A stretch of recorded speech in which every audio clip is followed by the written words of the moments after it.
శంకర జయంతి, రామానుజ జయంతి ఈ రెండు కూడా మనకి ఈ సంవత్సరం ఒకే రోజు పడ్డం 2025వ సంవత్సరంలో మన అదృష్టంగా భావించాలి. జగద్గురువులైనటువంటి ఆదిశంకరాచార్యులు వారు, జగద్గురువులైనటువంటి రామానుజాచార్యులు వారు ఇద్దరు కూడా మనకి రెండు కళ్ళు. కాబట్టి వైష్ణవ సిద్ధాంతాలని, విశిష్టాద్వైత సిద్ధాంతాలని ప్రబోధిస్తూ శంకరాచార్యుల వారు చెప్పినటువంటి అద్వైతాన్నే ఎక్సైటెడ్ స్టేట్లో, గ్రౌండ్ స్టేట్లో ఉన్నటువంటి దాన్ని ఎక్సైటెడ్ స్టేట్లోకి తీసుకెళ్లి రామానుజాచార్యులు వైష్ణవ ఆచారాన్ని, వైష్ణవ మతాన్ని ప్రచారం చేశారు. జగద్గురువైనటువంటి ఆదిశంకరాచార్యుల వారు సాక్షాత్తు శివుడైతే ఆదిశేషుడి యొక్క అవతారంగా మనం రామానుజాచార్యుల వారిని చూస్తాం.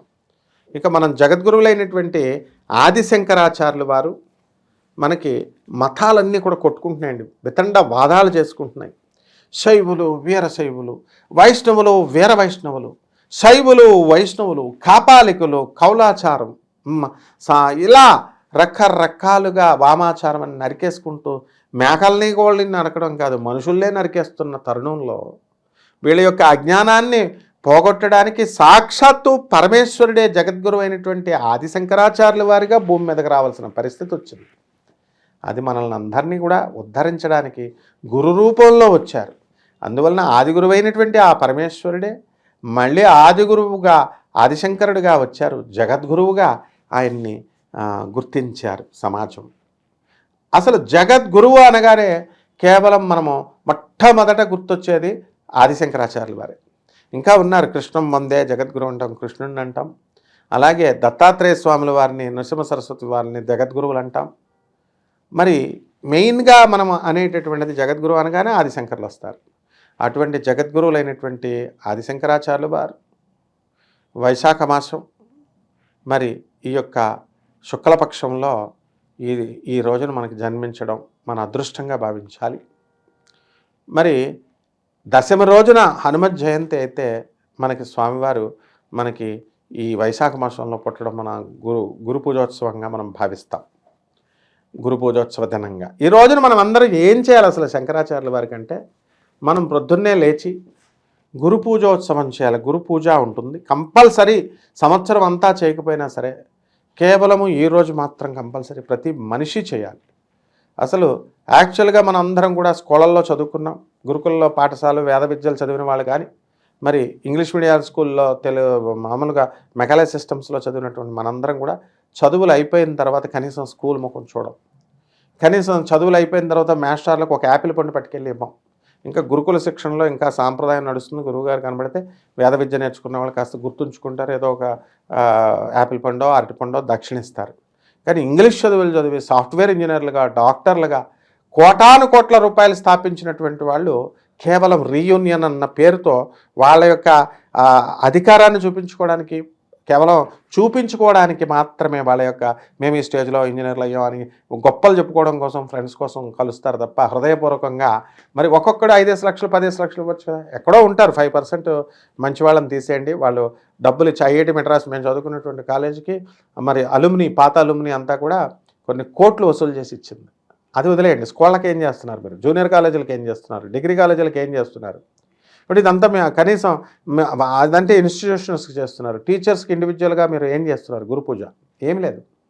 కాబట్టి మీరు అదే అమెరికాలో రీయూనియన్ అంటే ఒక్కొక్క రాష్ట్రం నుంచి ఒక్కొక్కడు విమానాల్లో మీరు టికెట్లు బుక్ చేసుకోవడం, రిసార్ట్స్ బుక్ చేసుకోవడం, మీరు అందరూ కూడా ఎంజాయ్మెంట్ చేయడం, అందరూ కలిసి పాత పూర్వ విద్యార్థుల సమ్మేళనం అని వేసుకోవడానికి, ప్రగల్భాలు చాటుకోవడానికే తప్ప గురు పూజకు పనికిరాదు ఇవన్నీ. అందువల్లనే మీకు అందరికీ కూడా ఇలా చేసేటటువంటి వాళ్ళకి గురువులకి దక్షిణ ఇవ్వడానికి మనం చస్తామన్నమాట. ఒక యాపిల్ పండు బట్టలు పెట్టడానికి చస్తాం.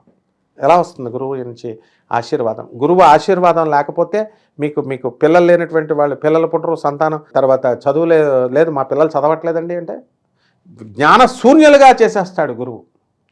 మిమ్మల్ని చేయడమే కాదు, మీ పిల్లల తరాలని 7 తరాల వరకు చేస్తాడు. గురువుకి ఆ శక్తి ఉంటుంది, గురుమండలానికి ఆ శక్తి ఉంటుంది. ఆయన ప్రత్యేకించి వచ్చి శాపం పెట్టక్కల్లా. నీ గురువుల్ని నువ్వు కనుక సరిగ్గా చూడకపోతే నా గురోరధికం తత్వం, నా గురోరధికం జ్ఞానం, నా గురోరధికం తపః, తస్మై శ్రీ గురవే నమః. నువ్వు ఎంత చదివినా సరే గురువును మించినటువంటి తత్వం లేదు, గురువును మించినటువంటి జ్ఞానం నువ్వు సంపాదించలేవు, గురువును మించినటువంటి తత్వాన్ని యొక్క తపస్సు నువ్వు చేయలేవు. నా గురోరధికం నా గురోరధికం నా గురోరధికం ఇది శివశాసనత. గురువుని మించి అధికమైంది ఏది లేదు లేదు లేదు, గురువే సర్వం అని చెప్పేసి శాస్త్రాలు, గురుగీత, గురుచరిత్ర ఇవన్నీ కూడా చెప్తున్నాయి, పురాణాలన్నీ చెప్తున్నాయి.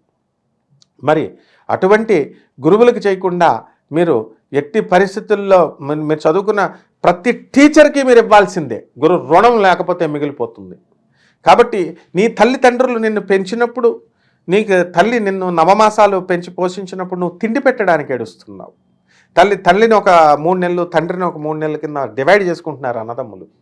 తండ్రి పాపం నీకు బట్టలు పెట్టి నీకు ఏం చేయాలన్నా సరే అన్నీ తాను త్యాగం చేసి నీకు కొత్త బట్టలు వేసి నీ ఖర్చుల కోసం ఆయన ఇస్తే ఆయన అడగాల నిన్ను, నాయన నువ్వు డబ్బులు పంపు, నెల నెల ఎంత ఇవ్వు అని. అప్పుడప్పుడు అసలు అడగడు ఏ తండ్రి కూడా.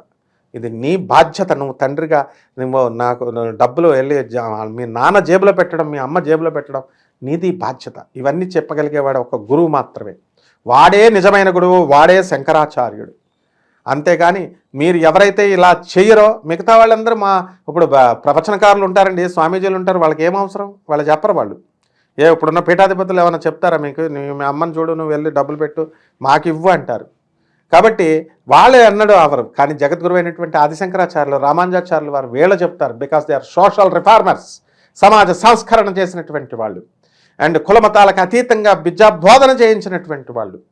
కాబట్టి ఈ గురువు గారు అయినటువంటి జగద్గురు ఆదిశంకరాచార్యుల వారే కాకుండా గురువులు అనేవాళ్ళు కర్మను తొలగిస్తారు. కర్మను తొలగించడంలో జగద్గురువులు ఆదిశంకరాచార్య పాత్ర ఏంటంటే, చిన్నప్పుడు భారతదేశాన్ని నేను ఉద్ధరించాలి అని చెప్పి ప్రపంచాన్ని మొత్తానికి 3 సార్లు కాలి నడకన ఆయన మొత్తం భారతదేశం అంతా కూడా ప్రపంచం అంతా చుట్టుముట్టారు.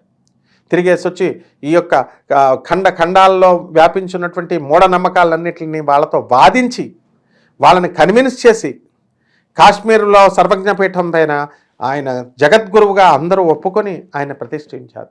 అలాగే సరస్వతీదేవి తన మళ్ళీ పరీక్షించిన తర్వాతే ఆ సర్వజ్ఞపీఠాన్ని ఎక్కించింది.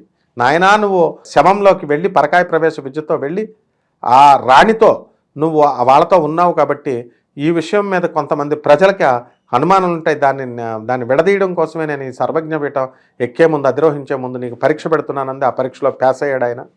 కాబట్టి ఆయన ఏ విధంగా అయితే శ్రీకృష్ణుడు అస్ఖలిత బ్రహ్మచారి, ఆ విధంగా బ్రహ్మచర్య దీక్షను పరకాయ ప్రవేశ విద్యతో ఉండి కూడా, ఆ రాణితో ఉండి కూడా, మరి ఆ రాజ్యంలో ఉండి కూడా అస్ఖలిత బ్రహ్మచారిగా తన యొక్క బ్రహ్మచర్య దీక్షను నిరూపించుకోవడంతో ఆ సర్వజ్ఞపీఠానికి ఆయన ఎక్కగలిగాడు, అధిరోహించగలిగాడు.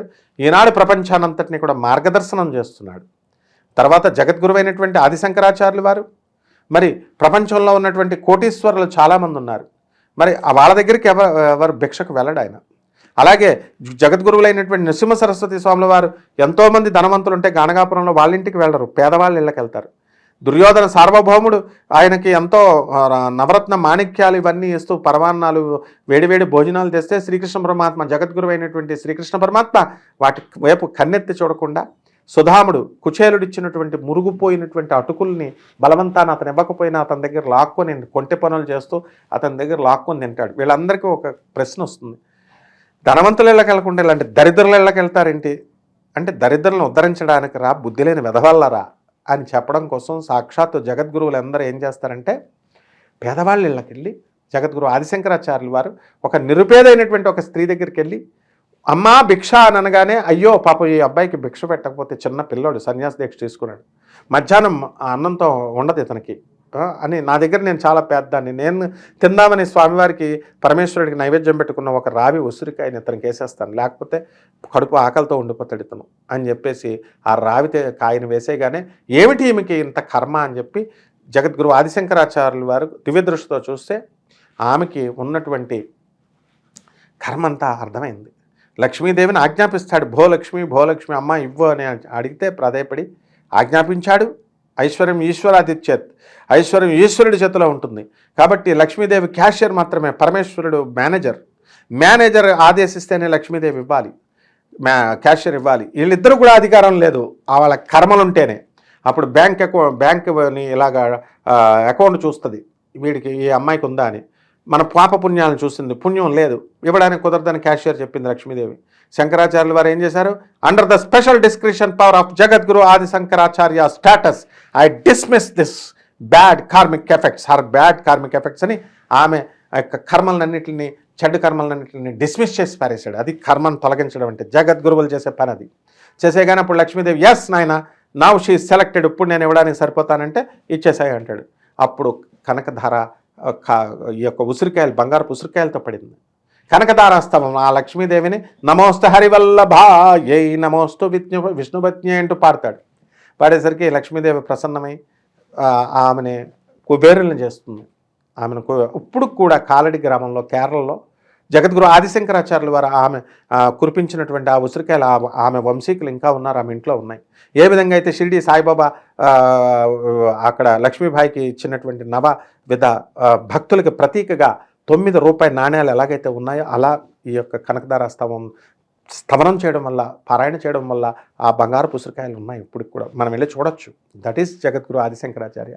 కాబట్టి నమ్మకంతో మనం గురు పూజ ఆ రోజు చేయాలి, గురు పాదుకల్ని చేయాలి, గురు పాదుకల పూజ చేసుకోవాలా. గురువుగారి యొక్క శంకరాచార్యుల వారి పాదుకలకు మనం ఈ రోజున ప్రొద్దున్నే లేచి సూర్యోదయం కంటే ముందు శుచి వస్త్రాలతో మనం శుభ్రమైన వస్త్రాలు ధరించి ఆదిశంకరాచార్యుల వారి పాదాలకు అభిషేకం చేసుకోవడం, గురు పూజ చేసుకోవడం ద్వారా, పాదుకలకు చేసుకోవడం ద్వారా మనం ఆ స్వామివారి యొక్క కృపా కటాక్షాలు మనం పొందుతాం. రామానుజాచార్యుల వారి కృపా కటాక్షాలు మనం పొందుతాం. శుభమస్తు.